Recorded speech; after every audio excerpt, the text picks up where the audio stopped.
இன்றைக்கி நம்ம Japanese gen story ஒன்று பார்க்கலாம். The old man lost his horse. So ஒரு வயதான முதியவர் இருக்கார். அவருக்கு வந்து ஒரே ஒரு குதிரையால் தான் அவர் வந்து அவரோட ஏர்னிங்ஸே இருந்துச்சு.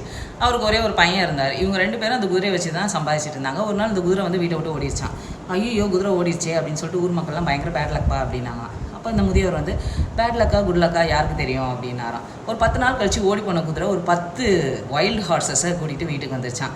அதை பார்த்த உடனே மக்கள்லாம் பயங்கர குட் லக்பா, 10 குதிரை உனக்கு ஃப்ரீயாக கிடச்சிருக்கு அப்படின்னாங்களாம்.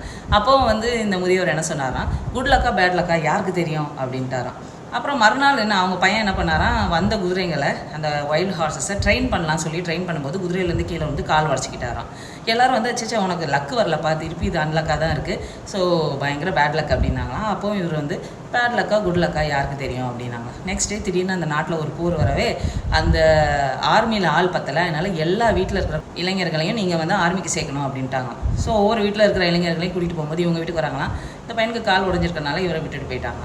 உடனே ஊர் மக்கள் சொன்னாங்களாம், பயங்கர குட் லக்பா, கால் உடஞ்சது நல்லதுக்கு தான் அப்படின்னாங்களாம். பெரியவர் அப்பவும் குட் லக்கா பேட் லக்கா யாருக்கு தெரியும் அப்படின்னாங்களாம்.